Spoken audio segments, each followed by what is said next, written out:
Hey guys, it's the Delphinator here, and this is the Ajoche recap series week 12, ladies and gentlemen. Yes, there's so much going on. The show is just heating up. There's plenty of drama. Oh gosh, things are happening. You still haven't jumped on this train. You should. So guys, Epe, remember our guy from the week before who chopped plenty slap from his father? Well, it's like, man, things aren't going so well for him. Epe is conniving with Bolum. Bolum is the general's second in command. Basically, he's trying to get some herbs called the mad root. Basically, this herb turns people temporarily mad. Who knows what Epe wants to do with this? This is, I think, kind of evident that he wants to use it on Alechenu because Alechenu is like his arch rival right now. I mean, he was literally just going into Miss Alechenu to make amends, and then he walks in on Alechenu and Elakeche leaning into a kiss. And then when he walks in with Eje, they both break away. Who knows whether they would have actually kissed if he didn't walk in, but man, Epe is not finding this funny because obviously he kind of likes Elakeche. Or even if he didn't like her, he doesn't like the fact that Alechenu is with her and she's giving him all the attention. That's not even the real issue. First of all, Elakeche is an Akpa. An Akpa is basically a priestess. She's dedicated to the gods of the village. She cannot eat yams and she cannot have anything to do with a man. So first of all, Auntie, what are you doing? What are you doing?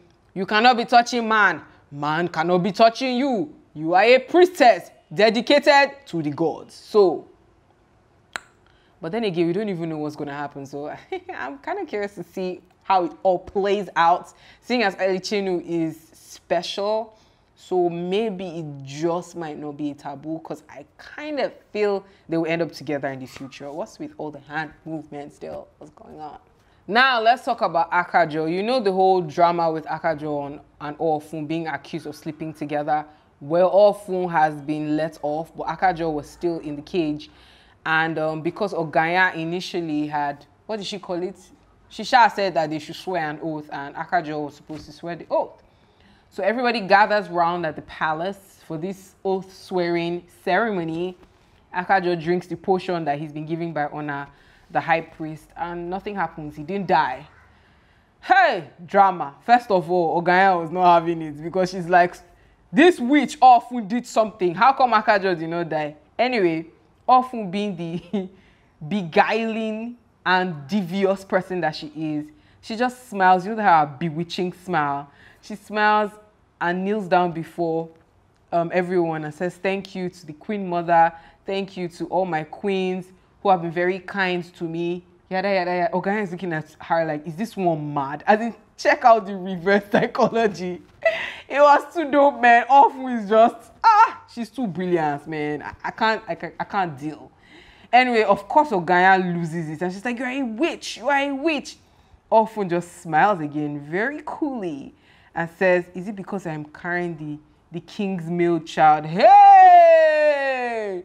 Chineke now. Okay, they don't speak Igbo in Ajoche or whatever the name of their god is. Shisha yells and just loses it. And basically tries to jump Orfun, but the Queen Mother holds her back. Several other people are holding her. She's screaming and scratching and scraping, trying to get her off. And the king is just irritated, like, what's wrong with this animalistic woman? And he just walks away. Speaking of male children, Ogaya now proposes in her heart that, wait, when my womb is not even dried up, if Orfun can have a male child, I can too. So she struts to the king's chambers and just positions herself. She's ready for some collecting. King walks in and he's like, what are you doing here? She's like, well, you need to do your duties as my husband.